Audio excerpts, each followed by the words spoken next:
We have some breaking news coming in at Raw America this hour. Protesting works. Hundreds of people gathered this afternoon for that protest of a proposed ICE facility. 2 days later, the heated public debate over a planned ICE detention facility in Merrimack is over. Governor Kelly Ayotte says she engaged directly with Homeland Security during her recent trip to Washington, and DHS has agreed to move on from the warehouse at 50 Robert Milligan Parkway. Tuesday morning, Governor Kelly Ayotte announced this huge win for the people of New Hampshire, and they are not alone. Trump's ICE goons are striking out all over the country. Everywhere the Trump administration tries to put new camps, new ICE facilities and ICE prison camps, they're being pushed back. The Trump administration has definitely been benefiting from all of the chaos they create, hoping that we are too overwhelmed to be paying attention. But local communities are speaking out against these ICE facilities, and they have a lot to show for their efforts. Let's check out some major victories against ICE's nationwide real estate grab and some projects that are still in the works in need of your attention. But first, have you subscribed yet to Raw America? Make sure you do, because I have a blast diving into the murky depths of these stories with Chris and Iago. And we just started this channel a few months ago, and you have no idea how much your engagement helps get our work in front of more people. So thank you so much for being here, and thank you for your support. All right, let's head back to New Hampshire and learn what Governor Ayotte was doing behind the scenes in D.C. to stop this ICE facility while her constituents were protesting at home. I thought going directly to those that were making the decision and having productive conversations was the way to get this done. And I'm very pleased that they've made the decision not to locate this ICE facility in Merrimack, New Hampshire. We know that they're not going to look at Merrimack now. Is it possible they're going to look elsewhere in New Hampshire, or do you have a sense of what will happen next? Based on the conversations that I've had, they are going to look elsewhere, so I don't expect that. The governor faced criticism from Democrats for not being more confrontational with the Trump administration. But Tuesday morning, the Secretary of Homeland Security gave a nod to Ayotte's behind-the-scenes efforts, lauding her collaborative approach, saying, quote, "I appreciated my discussions with Governor Ayotte last week. From banning sanctuary cities to strengthening law enforcement cooperation, New Hampshire has been a strong partner in securing our country, and we look forward to continuing our work together." In Merrimack, opposition to locating the facility in town was bipartisan. State Senator Tim McHugh says he's glad Homeland Security is looking for what he hopes is a more appropriate location. Merrimack's very happy to hear this and really congratulate Kelly Ayotte on her leadership. A terrific job of teamwork from everybody, from the town manager, the town council, the townspeople who spoke up repeatedly since Christmas Day. We're thrilled with the news. The bipartisan rejection of these proposed ICE facilities is so much deeper than the traditional not in my backyard attitude residents usually have to new commercial developments. These rejections are a rejection of what these facilities represent, and that is blatant cruelty by the Trump administration. When these proposals go from concept to reality, residents think about what it would actually do to their community. They think about their neighbors being trapped in there, and they are moved to mobilize. And on MS Now, Rachel Maddow and her team have been tracking all of these facilities around the country. Now, this is something we've been trying to cover here on this show in recent weeks. I do feel like we're sort of starting to get our arms around it, but I just want to say to our friends in the national media, we could use some help on this story. I think this is an important story, and it'd be great to have more national media attention to it. Say no more, Rach. The Raw America team is on it. I mean, because that's what she meant when she said national media, right? She definitely meant us.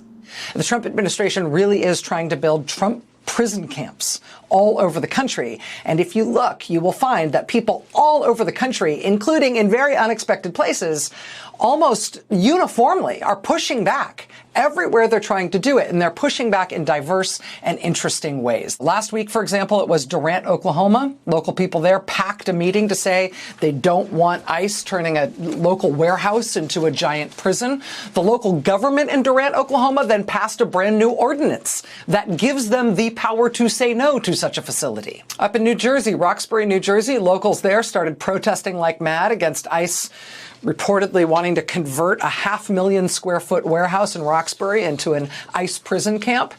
After those protests, the all-Republican local government in Roxbury, New Jersey, passed a resolution saying, no, you are not allowed to build that here. Down in Texas, Hutchins, Texas, again, a local protest against a proposed ICE prison, followed by the mayor in that city saying they are not going to allow anything like that to be built in Hutchins, Texas. In New York State, Republican-leaning Orange County, similar story, packed town halls, packed public meetings, and then local elected officials saying, no, you will not be allowed to build a prison camp here.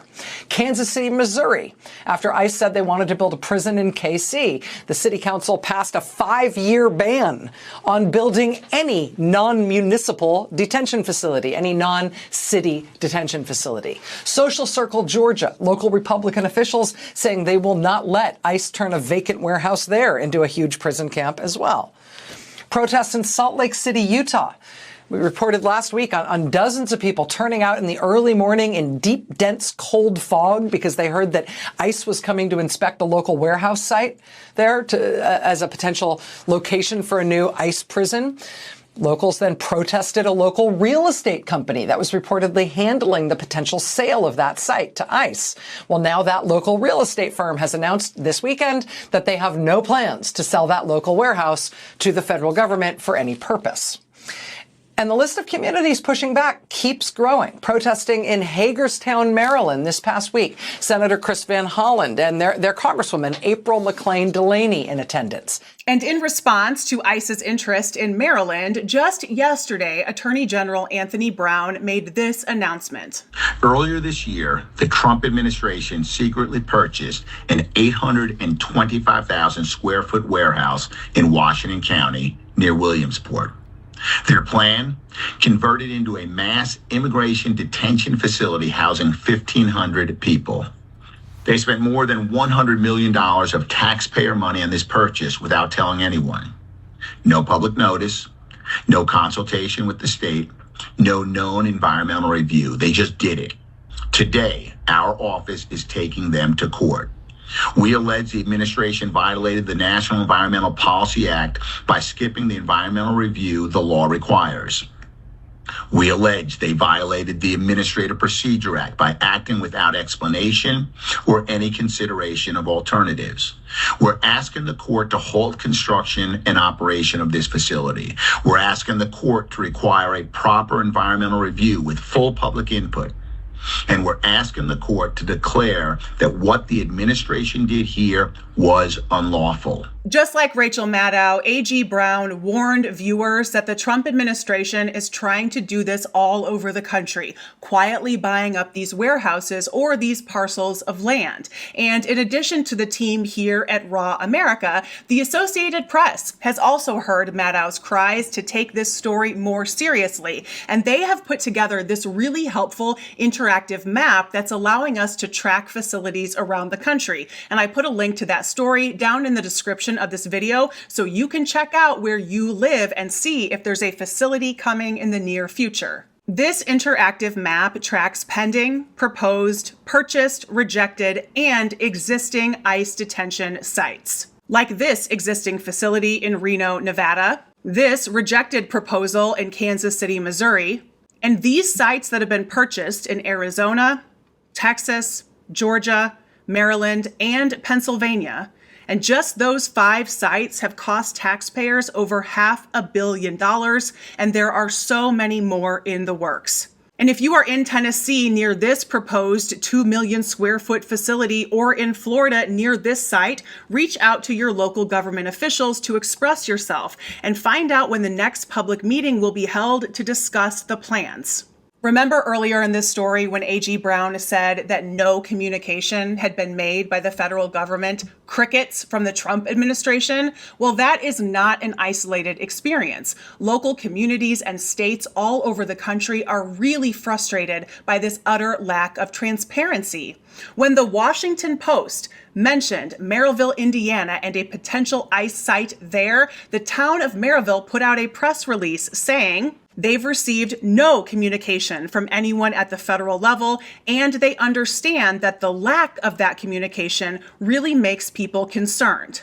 It's clear that these ICE facilities being rejected all over the country is because so many residents are aware of what's going on in their communities. And that has to be causing a whole lot of hassle for the Trump administration, which is leading some Trump loyalists at the state level to try something sneaky, like passing a law that would remove any public input from zoning laws or land uses. Author of the bill, Representative Doug Miller, saying in part, quote, "The bill also makes it easier to convert commercial buildings into housing and modernizes building standards that unnecessarily increase construction costs. The overall goal of House Bill 1001 is to reduce bureaucratic delays and hurdles to help get more housing to the market, increasing supply and driving down costs for Hoosiers." One of those bureaucratic delays that Miller seeks to remove with this legislation is local input. Not only input from local elected officials, but input from the public, removing the requirement to hold a public hearing for, I don't know, hypothetically, like rezoning a piece of land to, I don't know, hypothetically build an ice warehouse there. The question I keep asking myself is, what are these facilities for? Millions and millions of additional square footage for what? The administration just vaguely says it's for immigration, but they don't provide any other details. And the math really does not math there if this is just about immigration. So what are they really planning to do with that space? The oozing infected wound that is the Trump administration would love to keep festering in the dark, but we refuse to let them do that. So we are going to keep shining a blinding light of disinfectant so they have to bring all of their nefarious bullshit out into the light. So make sure you subscribe to Raw America, because you are disinfectant too. Aren't you? And you've stayed this long. You might as well subscribe. Oh, and before you go, you might as well leave a comment and share this video with someone in your life, because that's how we keep the conversation going and keep growing this community. For Raw America, I am Corinne Straight. Thank you so much for watching, and I'll see y'all next time.